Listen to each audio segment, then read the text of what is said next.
The Super Media Bros podcast is a founding member of the OddPods Media Network. Super Media Bros.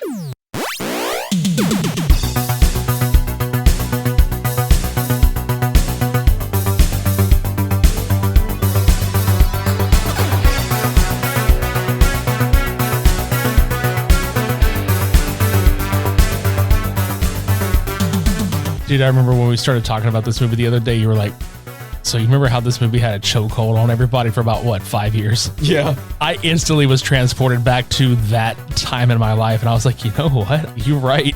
It did. Like, everybody was quoting it. This is Sparta. Everybody knows that scene. My parents' parents, they didn't know what that was, but they've seen that clip. Right. Welcome to the Super Media Bros podcast, where two best friends give comedically informative takes on movies, music, pro wrestling, and more. I'm Richie. I'm Devin. This is episode 300. Yes, sir. And it's not like, oh, let's do a greatest hits episode, or let's do a best of, let's do a fucking giant clip show or a Q&A. We are celebrating this motherfucker the only way we know how to, and it is pretty much our version of the Festival of Friendship. I mean, for real, it really is, because we're here to talk about Zack Snyder's 300. Zack Snyder is a director. It is the director that really spearheaded our friendship in the very first place. Yeah, dude. I was out there working at the fucking dollar store. First of all, whenever you first walked in, you were wearing a sleeveless, one of those, reflective construction worker shirts. And I was like, public school system has failed me. I don't know how to count back change. And I got this big burly dude walking up to me wearing sunglasses indoors, carrying two 12-packs of soft drinks under each arm, sleeveless, tattooed up, big beard. Yeah, I'm gonna fucking die if I fuck this up. And the manager was right behind me and was like, yeah, it's his first day at his first job. And you just took your sunglasses off, put them on your forehead, and you were like, oh, nice. Congratulations, man. And I was like, oh, okay, cool. Second time you walked in wearing a Batman and Superman shirt, like a comic book t-shirt, not the actual movie. At the time, the movie had only been announced at Comic-Con. I don't even think Batman hadn't even been casted yet. We didn't know fuck. We just knew that it was coming. And I was like, yeah, man, I'm really excited for that movie. And you were like, oh, dude, same. The fact that they quoted Frank Miller's Dark Knight Returns. And I was like, okay, hell yeah, dude. Yeah, because after that, it was just all downhill from there. We started talking about fucking Watchmen and all the other, pretty much anything that Zack Snyder had done up until that point, like Man of Steel and everything. It was just all right, cool. 300 was fucking one of them. Oh, yeah, dude, because you're going to hate this shit. But I was like, dude, I was 10 when this came out. So this movie is my childhood, It's all good. I was, 21. Yeah, so when this came out, it took the fuck off. At least, as I remember, it took the fuck off, dude.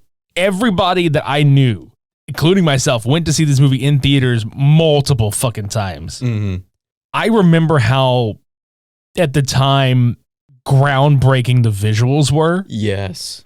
The camera work, which Snyder has always had a knack for framing shit exactly like a comic book. And most of his filmography, comic book adaptations. Yeah, I'm trying to think, because it was Dawn of the Dead was his debut, if I'm not mistaken. And that was a fucking fantastic remake, dude, love that movie. 300, correct me if I'm wrong, was that his second or third? That was his second one, yeah. Okay, so... And it was his first writing credit, too. God, that's so fucking crazy, because, there was the scene with Gerard Butler talking to that, emperor. Yeah. That was not in the graphic novel. No, some of the stuff was obviously done for, the movie and everything, but... I loved it. Yeah, I did too, man. And this is a Frank Miller written graphic novel, which, again, I adore Frank Miller's work. And, again, this is more of us just waxing poetic about having seen the movie, what it meant to us and shit, because I'm going to go ahead and assume that most of our audience has watched this movie. I have to assume. Like, if not, what, how? Like we said, this movie had everybody in a chokehold. I feel like you have to go out of your way to not see it. Dude, okay, this goes all the way back to like when YouTube was very fucking new. Yeah. Okay, because you got to understand, everybody out there, that like YouTube has been around since 2005. Fuck. Stupidvideos.com was one of the first like meme presences. Like if you were going to look at videos like for meme content, it was on websites themselves. Like YouTube as a whole was not the way we know it today. I say that because the This Is Sparta thing, it was one of the earliest internet memes, dude.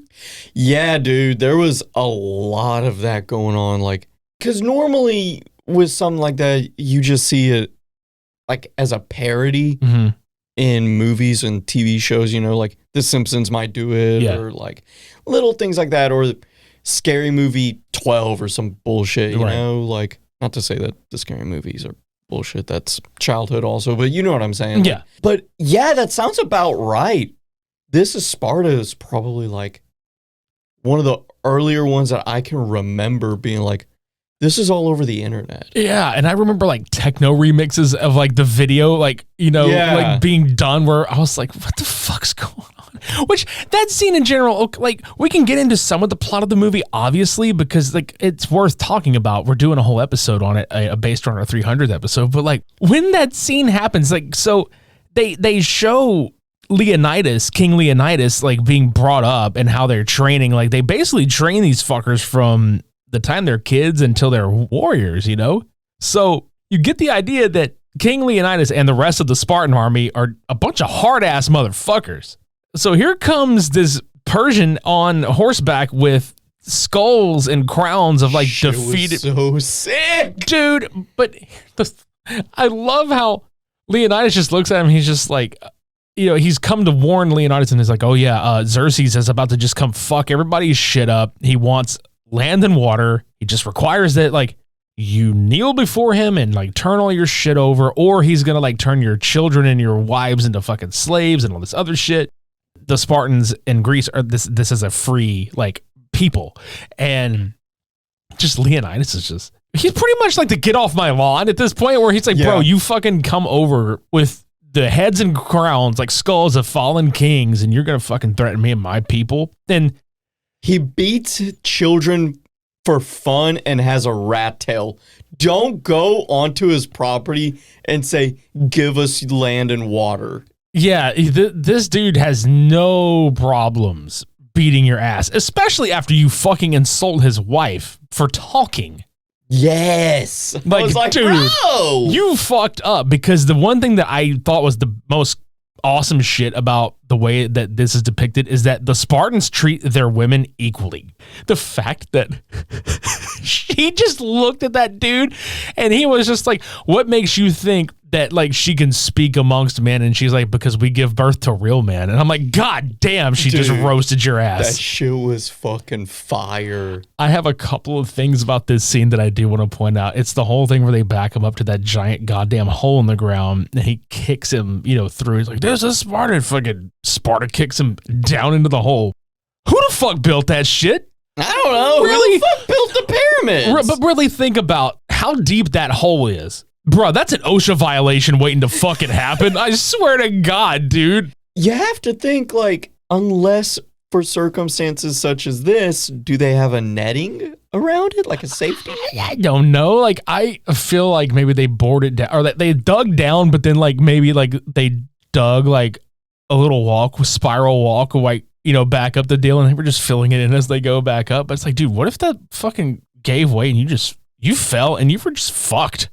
Every time I watch this movie, though, I think of the fucking bar from Kanye. I keep it 300, just like the Romans. Shit, dude. Look, Jesus is my favorite Kanye album, but that bar, I was like, bro, what the fuck did you just say? And then to top it all off, okay, so I don't know if you've been made aware of this, but there's like an online meme that is scarily accurate where it says, ask your man how often he thinks about the Roman Empire. And like some of the answers is like, usually once a month, or like about once a week, sometimes every day. You know, like right. Like it depends on the dude, but like most of them will say at least once a month. Okay, and women are just like, I don't understand this.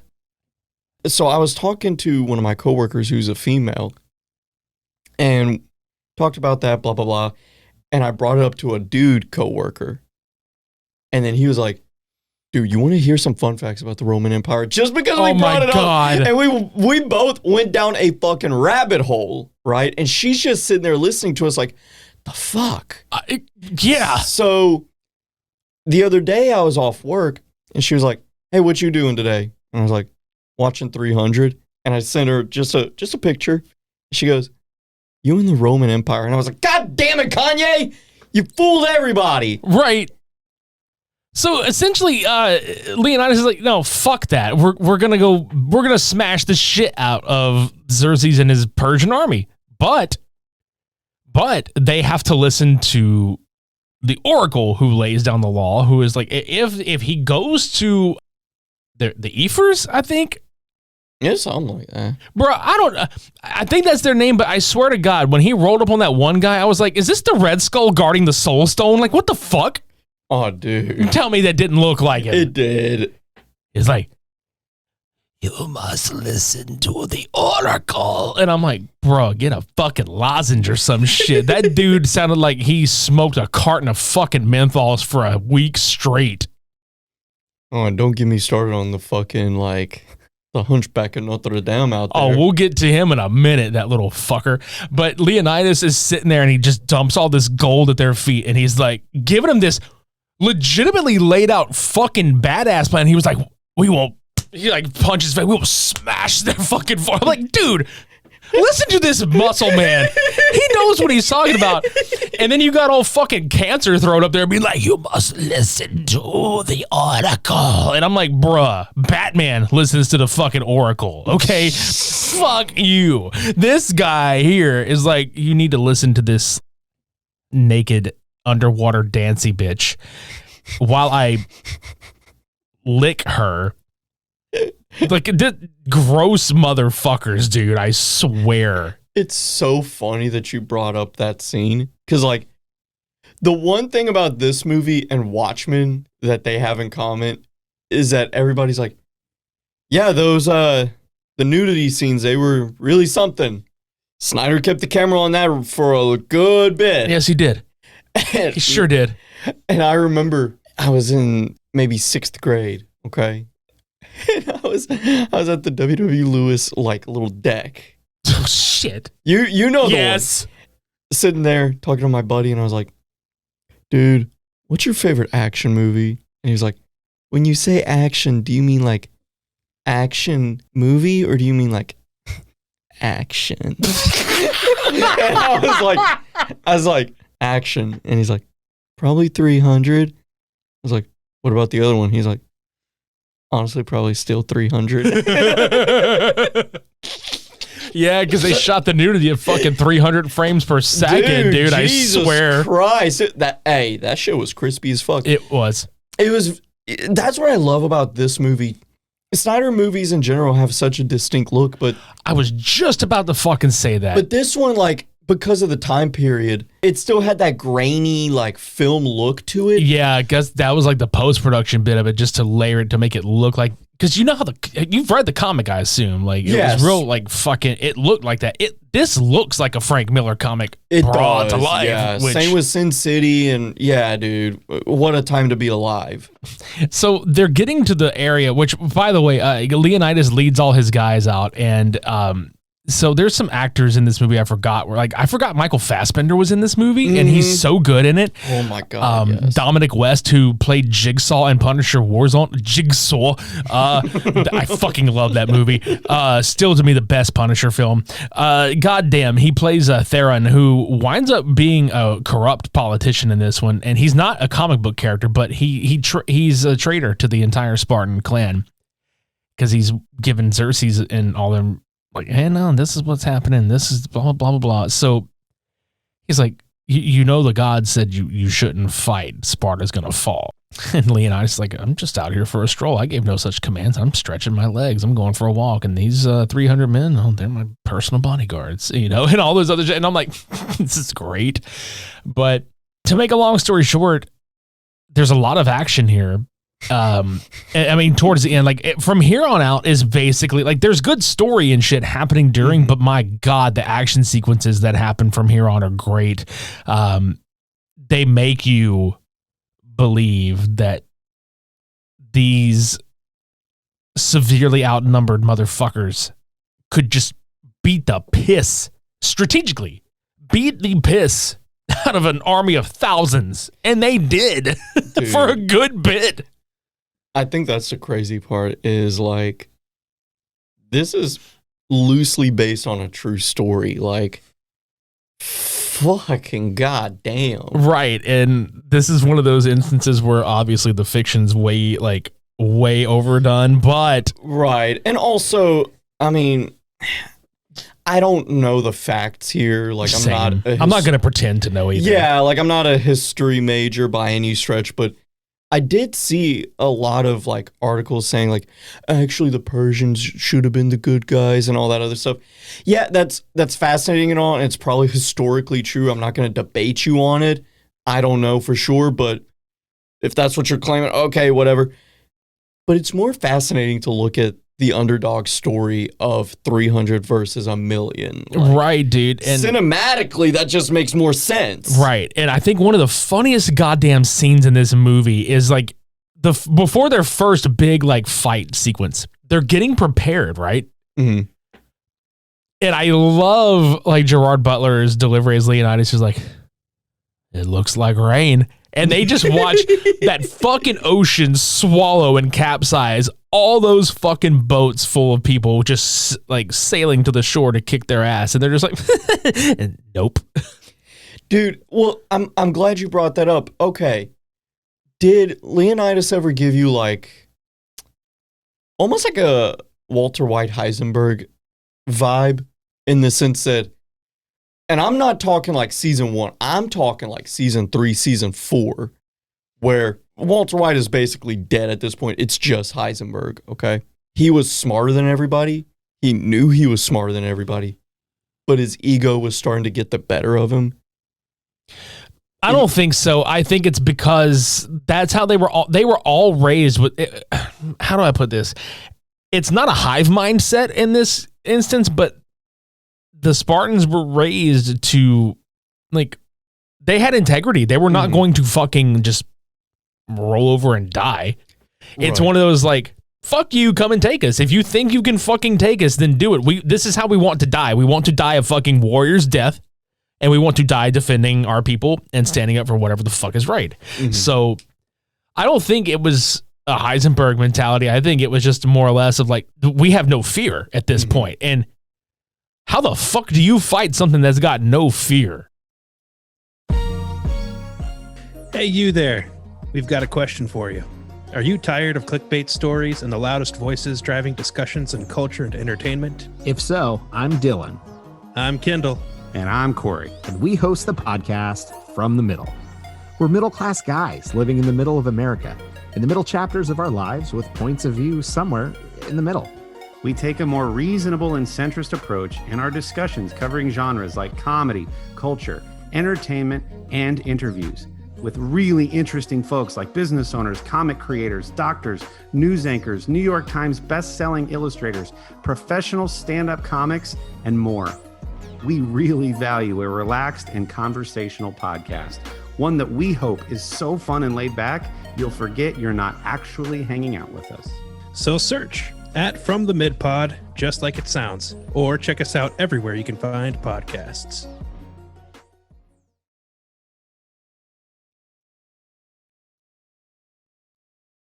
There was just a couple of dialogue moments, and I'm not shitting on the dialogue here. I love this movie. I'm really no negatives, but like the scene where he is talking to Xerxes, and he's like, where they're one-on-oneing or whatever. Yeah, and he's like, oh man, my legs got Oh, because he won't fucking kneel to him. Yeah, dude. Yeah, I can't kneel. I'm kind of cramping from killing all your men, like fucking hilarious. But in my brain, I was like, dude, oh God, you're making me nervous here because, oh fuck, it's ego. So much ego. Oh fuck. If you look at it, it's both of them too. Oh yeah, but it just kind of gave me like shades of Heisenberg when he was in the chemotherapy, and I'm paraphrasing it, but he was basically like, yeah, I'm God. Y'all say that this cancer is going to take me out. No, I take it out. Like basically that kind of shit. Right, I get that. I think to the other side of it, I think Leonidas was just like, you're no God. I'm going to make you bleed. Like literally, tell me, do you bleed? Yeah. You will. Like straight up. I know we're jumping through a lot of this movie, but again, we know you fuckers have seen this. Theron winds up betraying the Spartan army. So does the Hunchback of Notre Dame, who is like a discarded little fucker that like thinks he's gonna just come and fight. But Leonidas is like, nah, you can't lift your shield up past your fucking neck. And I mean, he wasn't wrong. I know he definitely wasn't wrong. What I'm saying is this little motherfucker goes to Xerxes and sells out the rest of the Spartan clan and gives away their entire corridor plan. That's the moment where Leonidas knew they were gonna die. Because if you think about like when he found out they got betrayed right there, he was like, okay, well, fuck it. Like that's why he said like tonight we dine in hell, because they knew they were gonna die going into this fight. No matter what, they fucking knew they were dead. By the time we get to that sequence where he sends like, hey, we're gonna send some of these people back because his right hand guy, Delios. Dude, David went. Yeah, it's Delios. Don't have me trying to pronounce these. Yeah, it don't matter. His right hand guy, Delios, who has been narrating the entire time, the one-eyed Snake Plissken looking guy, which that dude could have been a fucking shoe-in to play Snake Plissken.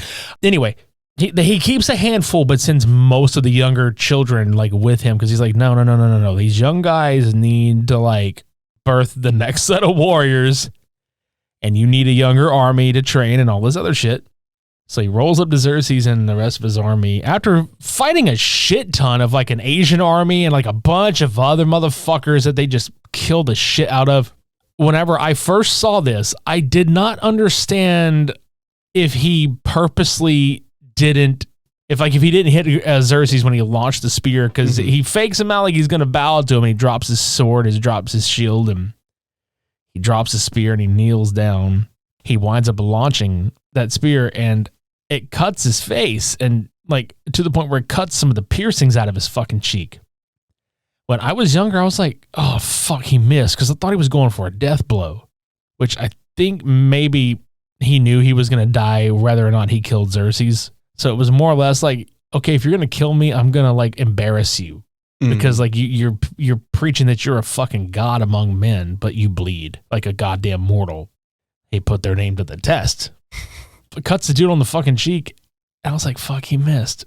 Years later, I'm like, my man's was, he knew he was about to die, and he was like, fuck it. He did it out of spite, and I fucking love it. Shit's so fucking cold, dude. Oh, and his wife winds up killing Theron because like he sexually assaults her and gives her some dialogue that she gives right back to him in front of like the council, like when she fucking stabs him in the stomach and turns the blade in him. I'm like, oh, get him. I was like, get this motherfucker. Dropped his that motherfucker got hit and spilt his fucking sonic rings all over the ground. It's fucking crazy, dude, because this is not a long movie compared to a lot of what we see now. And also, and that's weird to say, dude, because it's got almost a 2-hour runtime, and we're sitting here like, oh, it's not that long of a movie, and it's really not, comparatively speaking. Yeah, like, I think, like, also when you think of these big, massive set pieces and epics, especially historical epics, these are usually 2.5, 3 hours, you know? Like, we're talking, like, Dances with Wolves, fucking, like, all this crazy shit. What's the other one? What's the one with Gibson? Fuck. The Mel Gibson movie. Oh, Braveheart. Braveheart. Thank you. I don't know why I forgot. But when you're thinking of movies like that, you know, those are big, beefy fucking movies. Yeah, dude. Braveheart was considered like an epic, like when it had come out. Because I remember very vividly that being one of the first 2 VHS like releases I saw. And this movie, there's so much chalked into it. And it's like still somehow 75% action set pieces. And it's still only like 2 hours. You know what I like the most about this movie, though? How well done because you know most of this was, obviously everybody out there knows most of this was like CGI and shit, where like the sets were built and it was green screen, but they had some props up front. But then the scene where he's telling Gorgo, his wife, when he's telling his wife goodbye, and you see the Spartans walking off in the distance, it's one of the first times that I've seen this movie because I have like a fucking like a PS5 and it basically like bumps up the quality. I'm on a 4K TV and shit. And you can see how much more smoothly the actors are walking away compared to the background. And I'm like, oh my God, it finally happened. Where, you know how we look at older movies and we're like, oh, that's so obvious, it's not even funny. I looked at this and I was like, fuck, dude, this movie held up so goddamn long that the technology that surrounds its viewing now, as far as like the TV and then like the PS5 and everything that's going to bump the quality up. I was like, fuck, now I can tell that it's digital. Mm-hmm. You couldn't tell this was digital for 20 something fucking years. It was insane, dude. Especially because like, I mean, I grew up with it on DVD. So like, it was like 720p, you know? So I was like, damn, this shit look hard, bruh. But no, I'm just blown away at like, you're talking about how his wife kills that dude in front of everybody, and it's like, man, like, that's the kind of like revelation, like feeling that you get after like a movie. It's almost like twice as long almost, you know? And it's crazy that this shit felt as satisfying as it did. Yeah, because I don't feel like there's a wasted moment in this movie. No, not really, no. And I remember when this had come out and I saw it. Dude, oh my God, I watched this so many fucking times. I knew people that I was one of them for a hot minute. I'm not even going to lie, that they kept this movie on repeat. Dude, well, it's just a fucking guy movie. Like, that's what I was going to say, dude. Yeah. I vividly remember seeing this movie in theaters with my friend Annie, and I'll never forget this as long as I live. She fucking leans over and she was just like, in the most positively fucking hilarious way, she goes, "This is the most testosterone driven movie I have ever seen in my fucking life." And I was like, true. God, same, dude. Yeah. Like, this is one of those movies where if you just want to feel like a fucking man, you know what I'm saying? Dude, not only a man, but a fat, out of shape man too. Hey, don't be talking shit. Hey, I'm saying it too, bro. I know, it's just funny as fuck. It's 5 true. minutes in and you're already like, God damn it. I'm breathing hard. Dude. Like, the fuck is, fuck you. Right. That's what it cracked me up too. This movie made every fucking dude be like, I want to be a Spartan. I want to go like hit the gym. And these fuckers fought in nothing. Yeah. They really fought in nothing. And I remember somebody being like, why do they do that? And I'm like, they move quicker. There's less holding them back. Mm. If they are efficient and they can protect and attack, like if they can block as well as they have offense, dude, y'all are fucked. Oh, yeah. In every sense of the word. That is why that Spartan team was so good. I'm talking about the fictionalized team. That's why they were so fucking good. But the movie concludes with them blotting out the sun with arrows and Leonidas and his men just fucking getting filled with these bastards. And Xerxes wins. I remember like being pissed that they fucking lost. I was like, you've got to be fucking shitting me. I was so mad. I love that, though. I love the notion of like, God fucking damn it. And every fucking like history teacher you ever met was like, fucking God. Richie, I told you this. I told you in grade school. And you're just like, nah, you didn't. You ain't taught me shit. You ain't said that was 300. I did. Because I remember them teaching me that shit too. Mm-hmm. I remember the story of it, and I remember all this shit. Didn't remember the outcome. So then when the movie rolled around, I was like, the fuck? That's some bullshit. I want my money back. For real, man, fucking Bob was off. I want my money back. I want my money back for the last 3 minutes. You can have my money for the last like 1 hour 57 minutes, but the last... give me the rest. Bruh, give me my 35 cents. Fuck. Give me my box of Raisinets for free.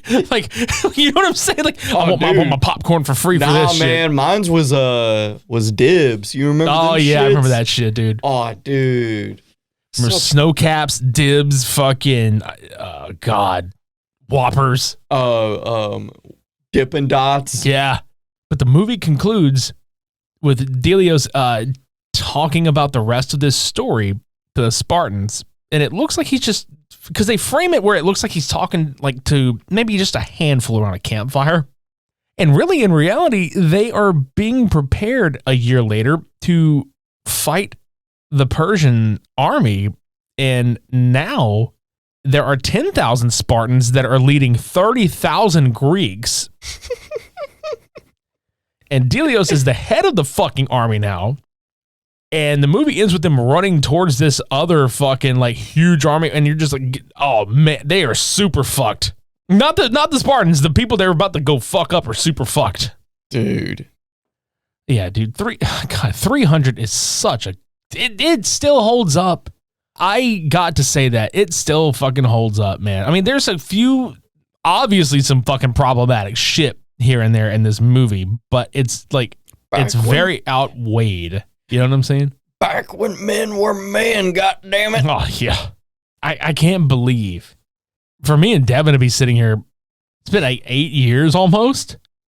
Going on 9? I don't know. Like that, those numbers don't make sense to me. I know, dude.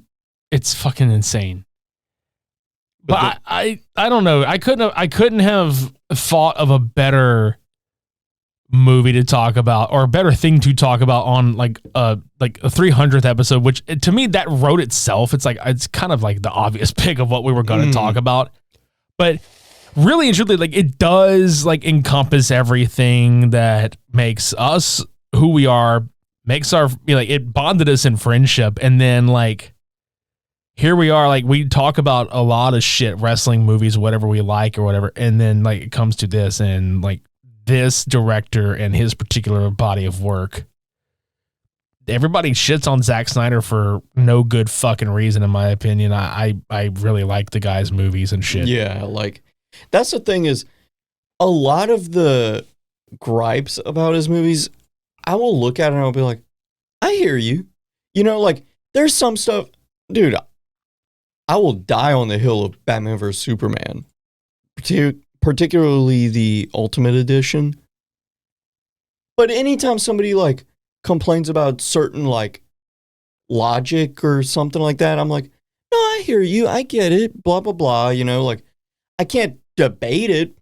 But at the same point, I'll take that over like, I'd say, what, 70% of the movies that I've seen in my life. Like it's one of my favorites, you know? Like I love that movie. Right. And this, for anybody out there listening, should tell you everything you need to know about Zack Snyder and his filmography and his inspiration and shit. His 5 favorite movies: Excalibur, Mad Max 2, A Clockwork Orange, Blue Velvet, and RoboCop. Yeah, that makes sense. That all checks out. Yeah, because they all contain shit that this man has put into his films. Yeah. Yeah. 300 is still a fantastic action film. It is very greatly stylized. It is a fun watch. It is culturally significant in many fucking ways. It's one of my favorite action films. Oh, for sure. Like, it's fucking up there. Yep. We're going to get back into some wrestling next week. We are jumping back into our WWF 30-year Time Machine series for Survivor Series 1993. We last left off with SummerSlam 1993. And then after that, we will be talking about AEW Full Gear. But until we do that, visit supermediaprospodcast.com for past, present, and future episodes.